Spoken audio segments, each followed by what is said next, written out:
The Ukrainian capital was plunged into further chaos and terror as a massive Russian missile barrage struck Kyiv just hours after the assassination of intelligence chief Kirill Budanov. The attack, beginning under the cover of darkness and continuing into the early morning, represented a brutal military escalation, turning a day of targeted political and economic warfare into a widespread assault on the city's infrastructure and its people.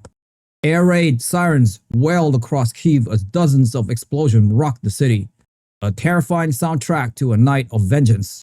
The strikes appeared strategically aimed at paralyzing the Ukrainian government and terrorizing its citizens, a clear message from Moscow that its retribution was far from over. Ukrainian air defense system, overwhelmed by the sheer volume of incoming missiles, including reports of hypersonic Kinzhal missiles, were only partially successful in protecting the city. The attack was not just a military operation, it was a psychological sledgehammer intended to shatter morale in the wake of the targeted killing of one of the nation's most prominent wartime leaders. The targets of the barrage were a mix of critical infrastructures and symbolic government locations. A major thermal power plant on the outskirts of the city was hit, causing widespread power outage and disrupting heating and water supplies for several districts.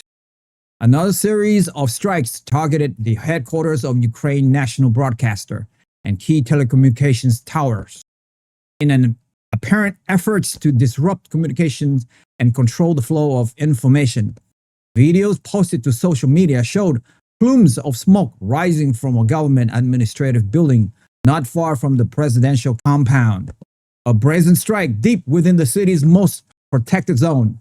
While military targets were clearly a priority, the collateral damage was extensive. Debris from intercepted missiles and the shockwaves from direct hits damaged residential apartment buildings, shattered windows for miles, and sent panicked civilians fleeing into underground metro stations for shelter. Emergency service, already stretched thin, raced from one impact site to another, battling fires and digging through rubble in a desperate search for survivors. The Ukrainian government immediately condemned the missile attack as another barbaric act in Russia's campaign of terror. An advisor to President Zelensky's office released a statement calling the strike the desperate convulsion of a terrorist state. The official's message was clear. Russia, having assassinated a key Ukrainian leader, was now attempting to sow mass panic and break the will of the Ukrainian people through indiscriminated violence. Ukraine's Ministry of Defense vowed that for every missile fired at its city, there would be a painful price to pay on the battlefield and beyond. The attack served to unify the countries in anger and grief, transforming the targeted loss of General Budanov into a collective national trauma. The grim determination of ordinary Ukrainians were palpable as citizens emerged from shelters in the morning to survey the damage, with many expressing not fear, but a hardened resolve to resist. In Washington, the news of the massive missile attack on Kyiv was received with grave alarm, further inflaming an administration already incensed by the day's event. The strike was seen as a direct and contemptuous reply to the condemnation issued by the U.S.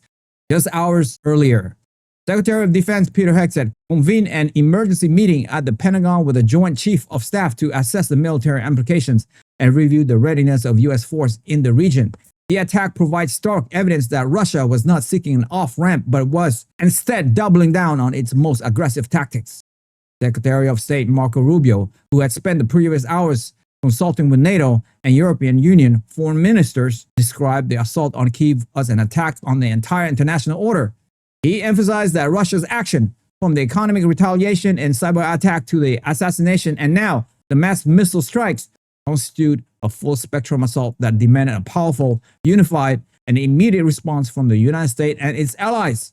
The assault on Kyiv effectively erased any remaining possibility of de-escalation, pushing the conflict into a perilous new chapter where the risk of direct confrontation between Russia and the West had grown exponentially. Many of my listeners, like 70%, haven't subscribed to my YouTube channel.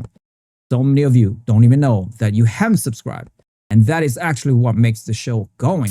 It's almost like you're making a donation to the show. So that's why I ask you again and again, because it enables us to grow and grow and grow. And we're going for the long haul here. And listen, if this is your first time listening to So Can Rich, you don't have to subscribe. You guys, your first one's on me.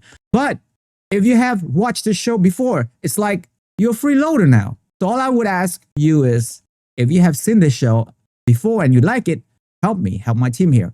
Hit that subscribe and like button now, and we will continue to build this show for you. That I swear. Thank you to all of you guys who have subscribed. It means a lot to me.